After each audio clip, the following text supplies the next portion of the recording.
It looked like a small change operation, which is exactly how Sally wanted it to look. He stepped through the rear door and shuffled along behind the glass cabinets. "You wear that friggin' hat in my store? What, you trying to kill me?" "How's your jets going?" "Ah," he said, throwing his hands into the air. "Don't get me started. You'd think if they're going to lose every week, they could take some guys out at least. I mean, they're representing Jersey, for Christ's sakes." "You should try a Dolphins game sometime." "Ah, Dolphins. I can't follow a team dressed in orange and teal." He looked at my cap again. "But there's no excuse for that."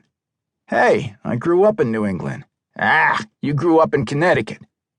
"Last time I checked, that was New England." "You're killing me. Fairfield County's just part of New York." "I grew up in New Haven." "Southern Massachusetts, that's what I say. I mean, what the hell is Connecticut for, anyway? Only good thing about it is that it puts the Red Sox an extra 2 hours away from Yankee Stadium." "Connecticut's the insurance capital of the world." He threw his hands up again. "Zurich's the insurance capital of the world.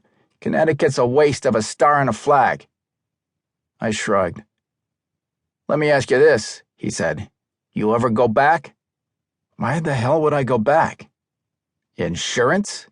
Sally smiled his nicotine grin. "I got an insurance broker in my building right here." "Exactly my point. Exactly my point." He shook his head and laughed. "So what do you need, kid?" "Got a question for you. A Heisman Trophy." "Uh-huh. What's it worth on the market?" Sally scrunched his face like he was passing a stone. "Depends on when, depends on whose. But no less than 100 grand, and easily more than 200 for a popular player." "Why, you got one?" "No, a client had one stolen." "Who?" "B.J. Baker." "Ah, Steelers. He's a blowhard. Where'd he go to school?" "University of Southern Cal." Sally nodded. "Yeah, be worth something to somebody, but hard to move." That was my next question. "Tough, high-profile piece, well-known, hard to move through the usual channels." "You know someone who could do it?" "I know everyone who could do it, but I ain't heard nothing." We stood in silence for a moment. I could see the cogs working in Sally's head. "If it were me, I wouldn't move it. I'd hire the guy direct. Get him to steal it for me. Pay him direct. No need to put it on the market." "Makes sense." "Sort of. But here's the thing. You can never show it to anyone. The kind of guy who wants a Heisman, he wants things money can't buy.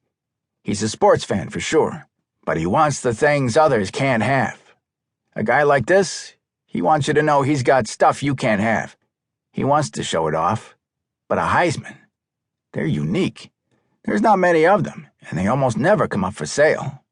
But they're so well known, by sports fans at least, that you'd never be able to keep it secret. Word would get out."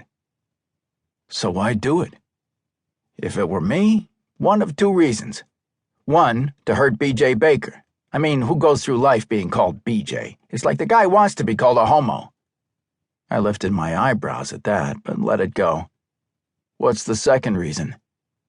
"The Heisman means something else to me. I want it, but I won't show it off because I don't care about that. I care about it for other reasons. It represents something else to me." "What something else?" Sally looked me in the eye. "The hell should I know?" I smiled and shook his hand. His skin was papery and loose. "Thanks, Sally. Say, we should catch a ball game sometime. I know the GM up at St. Lucie. Get some box seats."